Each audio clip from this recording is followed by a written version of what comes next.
My brothers, listen up. Life is not always smooth. You're going to face challenges that test your mind, your body, and your character. Some will hit you out of nowhere, and some are going to make you question yourself. Today, we're going to break down 13 things most men will encounter, and more importantly, a few ways to handle them like a wise OG. Let's get started. Number 1, death of a loved one. Losing somebody close to you, a parent, a sibling, or a friend, someone who matters. There's no way to tell somebody get over it. There's no way to tell somebody you shouldn't be sad and upset. It's going to shake you to your core, and grief is a natural thing. The problem is when the grief stops you from living your life. So feel the pain, honor the person that transitioned, and move forward carrying their legacy in the way you live. Think about habits they had that were good and empowering. Think about wise sayings. Think about certain hobbies, certain charities they gave to, and try in your life to take a page out of their book. That's one way that you can turn a loss into a strength. It doesn't end or eliminate the hurt, but it takes that hurt and channels it into something beautiful and positive that honors the person that you're mourning. Number 2, financial struggles. We all know this one. Money problems, debt, you're borrowing from this one to pay that one, unexpected expenses. It's going to happen, and it might happen several times in your life. Budget. Diversify your income. Avoid living beyond your means. Try to save, learn how to invest a little bit of money when you have a little bit of money to invest. Control the money or it controls you. Many financial experts won't tell you this part, the metaphysical part, but don't live in a scarcity mindset. Oh, I'm not going to have enough, fearful, anxious around money. Tell yourself, I'm going to attract abundance. I'm going to have creativity, use my skills to get some money, and try to do that. It may or may not help, but it certainly won't hurt. Whereas living in fear because of money, having anxiety can hurt, can worry you, your health and things of that nature. Number 3, fake friends. It's very important that we understand, and certainly wise OGs listen and know what I'm talking about. Not everybody who likes you respects you. Not everybody that respects you likes you. Not everybody likes or respects you. And some people like and respect you. That doesn't mean they're in your corner, that they're your friend, they're on your team. And fake friends will tend to disappear when things get hard. Loyalty is rare. So what you probably want to do is limit your circle. Be very judicious about the people you call friends and invest in quality over quantity. Some people think they got 1 million friends. That's a good thing. I would beg to differ with that. I'd say you want a small group of people who have been tested and tried, who you know you can depend on. Recognize red flags early and guard your energy. And I should also say, check out the video when we talk about 9 types of friends a wise OG should have on their team. Number 4, breakups, heartbreak. A woman leaves, curses you out and talks bad about you. You leave, curse her out and talk bad about her. It happens. Breakups can shake your confidence, derail your focus, have you involved with pity parties, I guess depending on who ended the relationship. But growth comes through reflection, not resentment. Bitterness accomplishes nothing. Oh, I'm sorry. It does accomplish one thing. It makes you sick. Bitterness makes you sick. That's a definite. But it accomplishes nothing good. What you do want to do is go back and say, well, there are things I could have done better. Was I honest? Was I a good listener? Was I present? Was I involved in this person's life? Did I try to meet them at least halfway with respect to the things they expected out of me? And was I clear on my needs and things I wanted? Definitely you want to avoid beating yourself up and self-blame. And I have to say this too. You also want to avoid beating them up. That's the easy thing to do. If they broke up with you, you're going around telling everybody how bad they were and everything bad about them. And the truth is, if you were with somebody for any significant amount of time, there's a reason you were there, right? And so that doesn't end just because you are now not together. That's hard to remember when you're hurting and when you might feel humiliated or disrespected. But it shows great integrity. that you can get through a breakup and not go around talking bad about the person. That's not good, and it's not manly, if I may say that. Number 5, plans that fail. Not every one of your get-rich-quick schemes is going to work, brother. Matter of fact, most of them will not. If they did, everybody would be rich, right? Life doesn't always go the way we want it to. We don't always get what we want, and when we do, it's not always when we want it. But failure should be seen as feedback, not defeat. You adjust, you pivot, you keep moving, and you look at every setback as a lesson. Every obstacle is training for the next level in your life. Number 6, gossip. People talk, rumors spread, people exaggerate people's faults, exaggerate people's good qualities, and then they may try to drag your name through the mud. You may find yourself dragging somebody else's name through the mud. Wise OGs try not to get caught up in such nonsense. Stay out of that. When you speak about somebody, especially in their absence, get into the habit of, if you can't say something pleasant about the person, say nothing. You have to understand the person you're talking to or somebody that's listening is going to likely go back to the person, and this is going to start a whole big deal. Also understand, people that gossip with you about other people, when you're not there, they probably gossiping about you too. So keep that in mind. Number 7, peer pressure. We heard about this as kids and teenagers, but some people are still dealing with peer pressure issues in their 40s, 50s, and 60s and 70s. You'll feel pressure from your friends, from this society, even from your family. Do this, take that, believe this, dress this way, follow the crowd, come here, go there. Your choices define your legacy.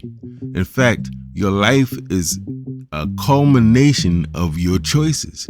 So you must choose wisely. You cannot make choices and decisions based on pressure from anybody. And you have to march to the beat of your own drum. Number 8, health issues. Your body is, outside of your brain, your primary tool. Illness, injury, declining health, all these things can slow you down. Wise OG knows all about that, family. If you're not prepared, this can really weigh you down. It can have you really in a bad place. So what do? Preparation is better than reaction. Exercise, eat right, check your health, protect your mental health. Make sure you have time for fun and recreation that's positive. You can't win life if you can't survive life. Take care of your health, family. There's nothing manly about not going to the doctor when you need to, and there's nothing manly about saying, oh, I know my heart is beating fast, I got headaches all the time, this hurts all the time, but I'm not going to find out what it is. That's not manly. That's ignorant, and it's irresponsible, and you're going to pay later. Number 9, temptations. Woo! Men, we know all about temptations, don't we? They're everywhere.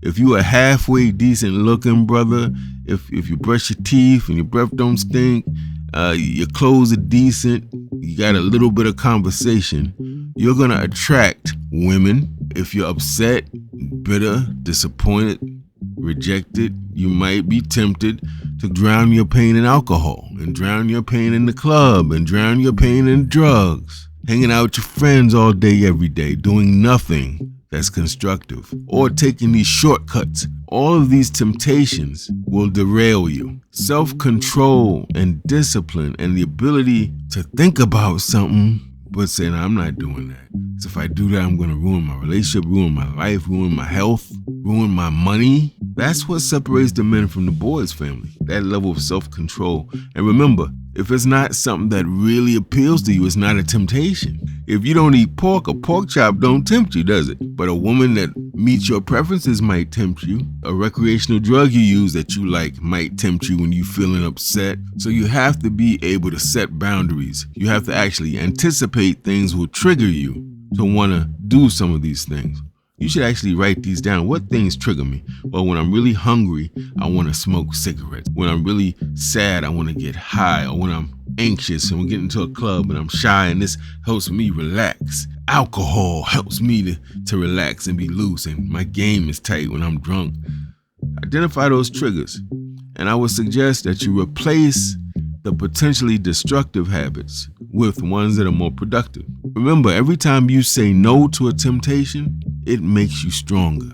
This is why fasting is such an important thing for a man to do, and we're going to get into that in another video. If you can go without the things you need, you are unbreakable. You can't be bought or sold. Number 10, potentially violent encounters. Oh, my brothers, we know all about this one, don't we? It almost seems that we as men, I don't know if it's our testosterone or our social conditioning, we associate masculinity with violence, unfortunately. Life isn't always safe. There's going to be hostile situations, dangerous people, streets that test you, rival gangs, or people jealous because the girls in A block like you. I mean, it's all types of craziness. You're going to face all that if you haven't already. I would strongly suggest stay alert, learn how to speak to people in a way that's respectful, learn self-defense, learn the sweet art of nonviolent conflict mediation, how to de-escalate situations. Get into the habit of quickly having an out-of-body experience. So when you're in an argument, you get ready to get in an argument, almost pretend that you're out of your body looking down at yourself. Look at yourself. Look at the person. Just that act will calm you down. Looking ahead, seeing how you look, how you're acting outside of yourself can actually sometimes help you calm down. Number 11, isolation or loneliness. Now, my brothers, there's going to be times you may not be in a relationship.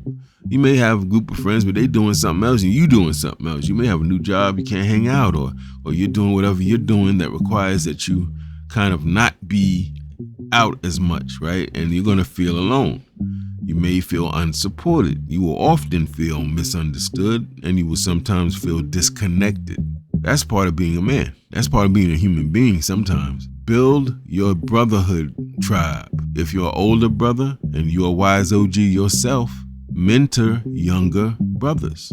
Stay connected to purpose-driven circles and activities. Develop hobbies or interests that take up so much of your time and energy and make you feel good and like you're contributing to something bigger than yourself, that you're not feeling lonely. Through doing those activities, guess what? You're going to meet people and you won't be alone and isolated anymore. One of the biggest things men and women can do is get a life. Get a life, and that can save you from a lot of mental health and other issues. Solitude, by the way, is not a bad thing. It can be an instrument of great soul searching, reflection, and inner growth if you use it wisely. Number 12, legal or systemic challenges. If you are a man that is black, indigenous, or a person of color, you know exactly where I'm going with this one. The system, by that we mean the government, the society, its institutions, they're not always fair. The laws, their policies, the bureaucracy, sometimes the police and other law enforcement agents, they don't necessarily work in our favor too much, if we're honest. This is why we always see protests against the police, against government policies, so I know I'm not making this up. What can I say about this that's publicly responsible? Know your rights, stay disciplined, seek legal counsel when necessary, focus on long-term solutions, and remember, have those out-of-body experiences. Know how to have them on demand. Be able to go out your body and look at yourself and see you going back and forth with the cop. And ask yourself, where is this going to end up? And when stuff happens, who's going to be there to support me? And what happened to all those other men that got in these similar encounters? Right? So, and also this is difficult. Don't allow people's ignorance and backwardsness to make you bitter. You can get angry, but not bitter. The difference is, with anger, you're angry at something external. Bitterness eats you up on the inside. That's the difference. Anger is often the cause for people to go to the gym, to change their diets, to get work or start a business. They're angry that they broke. They're angry that people mistreating them, right? So anger compels you to do something. Bitterness just eats you up. And you don't want to do that. And then, you could also start or join organizations that are fighting for social justice, which, as you know, is something Wise OG says. That's one of the rules of being a man, to be useful, not just in your home, but to your community or larger society. Make this world better. If you see something that's not right, join with other people and do something about it. Number 13, unrealized potential. Every man will get to a place where he faces the frustration or the feeling that he's not living up to his own expectations. Those who are a little bit less self-determined will even feel bad they're not living up to somebody else's expectations. And that type of regret, like bitterness, can eat you alive if you let it. Reassess your goals. Take consistent action towards the things you say you want to do. Identify the areas where you're weak and you need to get stronger and address them. If you don't know enough, go to school, use YouTube, and develop your own curriculum. Embrace incremental growth. By that I mean, don't try to be a professor overnight. Take your time. Small steps consistently will always outdo huge, big, grandiose things once a year. Take your time and make sure you're doing it consistently. And also, keep moving forward no matter what. Don't get stuck in wish mode. When you act, you rise. Life is going to hit hard sometimes. It's messy, it's going to be unfair, unpredictable. But how you respond, that's what makes the man wise or not. Grieve, strategize, cut dead weight, reflect, pivot, ignore nonsense, stay disciplined, protect your health, resist temptation, stay alert, build brotherhood, navigate systems and address them, and act on your own potential. Take control, guard your mind, keep moving forward. Life won't wait for you to get ready. You either rise or you get left behind. No one's coming to save you, family. You better save yourself. Wise OG out.